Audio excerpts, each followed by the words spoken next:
உங்கள் தந்திவன் தொலைக்காட்சியில் தினமும் ஒரு சர்ப்ரைஸ் மாலை 6 முதல் 7 மணி வரை காணத் தவறாதீர்கள்.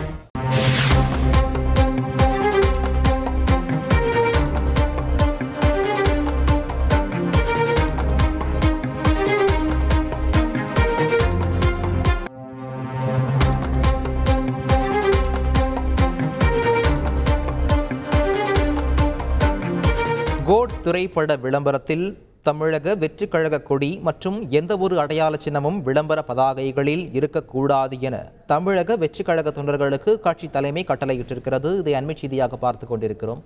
இது பற்றிய மேலும் விவரங்களை வழங்குவதற்காக எமது செய்தியாளர் ஜெகநாத் இணைப்பில் இருக்கிறார். ஜெகநாத் வணக்கம். இது பற்றிய முழு விவரங்களை பதிவு பண்ணுங்க. வணக்கம். நடிகர் விஜய் நடித்து கோட் திரைப்படம் பார்த்தீங்கன்னா நாளை மறுநாள் உலகம் முழுவதும் வெளியாக தயாராக இருக்கிறது. குறிப்பாக நடிகர் விஜய் தமிழக வெற்றி கழகம் என்று தனது கட்சியை தொடங்கிய பின்பு வெளியாகக்கூடிய முதல் திரைப்படம் இந்த கோட் திரைப்படம்.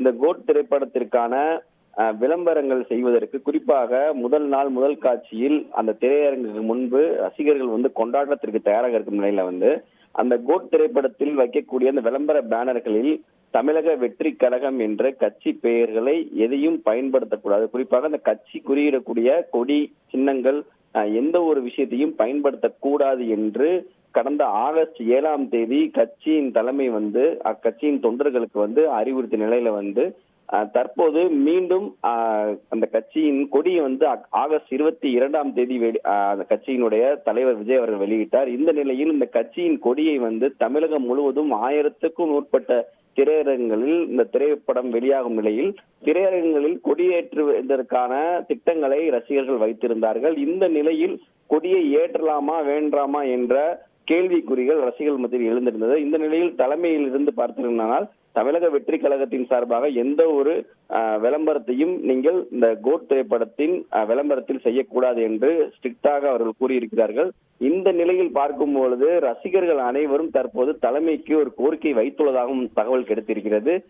மக்களுக்கு எந்த ஒரு இடையூறும் இல்லாமல் மக்களுக்கு எந்த ஒரு பிரச்சனையும் செய்யாமல் காவல்துறையின் உரிய அனுமதியோடு இந்த பிளெக்ஸ் பேனர்களுடன் இந்த கொடியையும் இந்த திரையரங்குகள் வைப்பதற்கு திட்டம் வைத்திருக்கிறோம். இதற்கான அனுமதியை தலைமையில் பெற்றிருக்கிறோம் என்று கூறியிருக்கிறார்கள். இதன் அடிப்படையில் தற்போது பார்க்கும்போது கோட் திரைப்படத்தின் அந்த ப்ரமோஷனில் தமிழக வெற்றி கழகத்தின் கொடி திரையரங்குகளில் ஏறுமா இல்லையா என்ற கேள்விக்குறி தற்போது எழுந்துள்ளது. ரசிகர்கள் தமிழகம் முழுவதும் 1100 திரையரங்குகளில் இந்த கொடிகளை ஏற்றி அந்த திரைப்படத்தை கொண்டாடுவதற்கு தற்போது தயாராக இருக்கிறார்கள் என்பது குறிப்பிடத்தக்கது. நன்றி ஜெகநாத், உங்களுடைய விரிவான விவரங்களுக்கு. உங்கள் தந்திவன் தொலைக்காட்சியில் தினமும் ஒரு சர்ப்ரைஸ் மாலை 6 முதல் 7 மணி வரை காணத் தவறாதீர்கள்.